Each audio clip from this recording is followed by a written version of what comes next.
Apakah kamu mencintai istrimu? Kalau iya, buktikan. Apa tolok ukurnya? Apa angkanya yang bisa menunjukkan itu? Karena saat pertama kali kamu bertemu dengannya, kamu belum mencintainya kan? Tapi sekarang kamu mencintainya.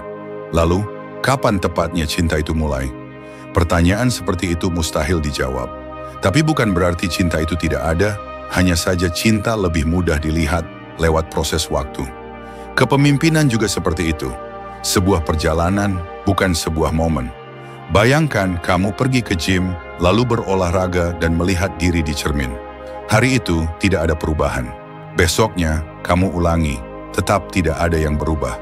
Maka kita cenderung menyerah karena merasa tidak efektif. Tapi jika kamu percaya bahwa itu adalah hal yang benar dan terus melakukannya, seperti dalam sebuah hubungan, maka hasilnya akan muncul. Misalnya, kamu membelikan pasanganmu bunga dan mengucapkan selamat ulang tahun, tapi dia tidak menunjukkan respons yang kamu harapkan. Apakah kamu menyerah begitu saja? Tentu tidak. Jika kamu yakin hubungan itu berharga, kamu akan terus berbuat baik, menjalani rutinitas. Kadang kamu gagal, mungkin makan kue coklat saat diet, atau melewatkan 1 hari olahraga. Tapi jika kamu tetap konsisten, suatu saat tubuhmu akan mulai menunjukkan perubahan. Dalam hubungan juga sama, bukan soal kejadian-kejadian besar, tapi soal konsistensi. Menyikat gigi 2 kali setahun di dokter gigi tidak cukup. Kamu harus melakukannya sendiri setiap hari, 2 menit, 2 kali sehari. Sekilas seperti tidak ada efeknya, tapi dilakukan terus-menerus, itu yang menjaga kesehatan gigi. Pergi ke gym 9 jam dalam sehari tidak akan membuatmu bugar, tapi latihan 20 menit setiap hari akan. Masalahnya, kita sering memperlakukan kepemimpinan seperti sebuah acara besar. 2 hari pelatihan, pembicara inspiratif, dan sertifikat. Itu penting, seperti kunjungan ke dokter gigi. Tapi bukan itu yang paling menentukan. Yang paling penting adalah kebiasaan harian yang terlihat sepele, membosankan, dan monoton, seperti menyikat gigi. Pasanganmu tidak jatuh cinta karena kamu membelikan bunga di hari Valentine. Dia jatuh cinta karena hal-hal kecil, karena kamu mengucapkan selamat pagi sebelum mengecek ponsel, karena kamu mengambilkan minum untuknya tanpa diminta, karena kamu mendengarkan ceritanya setelah hari yang buruk tanpa langsung menceritakan harimu yang hebat. Cinta tidak terjadi karena satu peristiwa besar, tapi karena akumulasi dari hal-hal kecil yang kamu lakukan setiap hari. Hingga suatu saat, tanpa sadar, dia merasa, aku mencintainya. Kepemimpinan juga begitu. Tidak ada satu peristiwa yang secara ajaib membuat orang langsung mempercayaimu. Kepercayaan dibangun dari banyak tindakan kecil yang dilakukan secara konsisten. Sendiri-sendiri, semua itu terlihat tidak berguna. Tapi jika kamu melakukannya terus-menerus, itu yang membentuk pemimpin yang dipercaya. Seorang temanku, George, seorang jenderal bintang 3 di Marinir, punya cara sederhana menilai pemimpin sejati.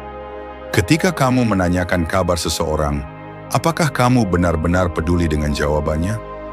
Banyak orang bertanya hanya sebagai formalitas, lalu pergi. Tapi pemimpin sejati berhenti dan mendengarkan.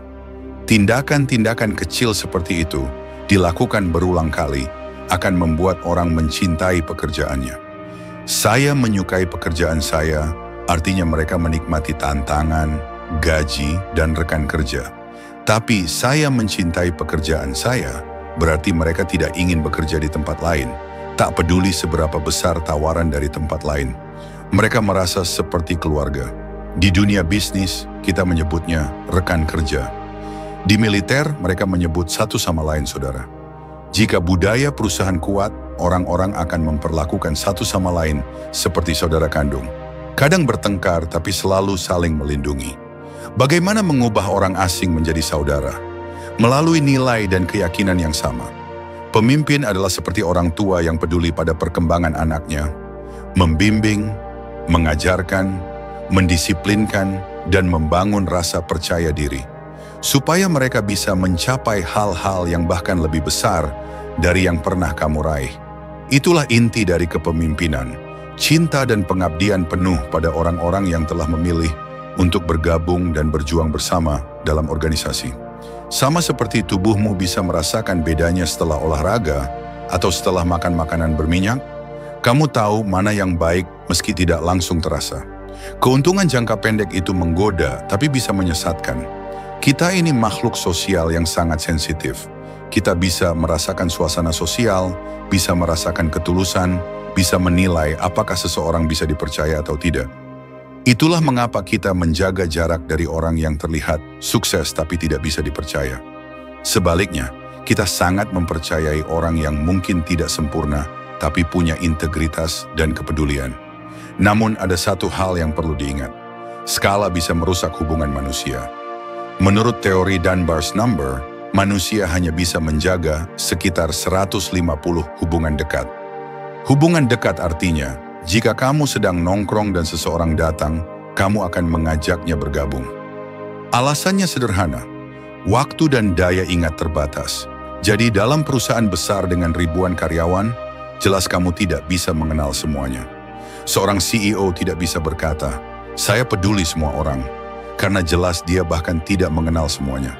Tapi dia bisa berkata, "Saya sangat peduli dengan orang-orang yang saya kenal, dan saya peduli dengan para pemimpin saya." Lalu dia memberi dukungan kepada para pemimpin agar mereka menjaga dan membina orang-orang dalam tanggung jawab mereka. Dan begitu seterusnya hingga ke tingkat paling bawah. Maka orang-orang di garis depan pun bisa menunjuk pemimpinnya dan berkata, "Dia peduli padaku, dia adalah pemimpinku." Satu sifat yang wajib dimiliki semua pemimpin efektif, keberanian. Keberanian untuk melakukan hal yang benar meskipun ada tekanan luar. Kadang kamu akan kehilangan pekerjaan, kadang tidak mendapatkan pengakuan. Tapi pemimpin sejati tetap berdiri teguh demi kebaikan orang-orangnya. Dan keberanian itu bukan berasal dari dalam diri. Bukan sesuatu yang kamu gali dari kedalaman jiwa. Keberanian itu muncul dari luar, dari hubungan yang kamu miliki. Dari keyakinan bahwa ada seseorang yang mendukungmu, yang berkata, "Aku bersamamu." Itu yang memberimu kekuatan untuk melakukan hal yang sulit. Bukan dengan menyepi di gunung selama sebulan, tapi lewat hubungan yang kita bangun. Hubungan yang membuatmu tetap bertahan, bahkan menyelamatkanmu dari depresi, keputusasaan, dan pikiran bahwa kamu tidak mampu. Kadang cukup dengan satu kalimat, "Aku mencintaimu."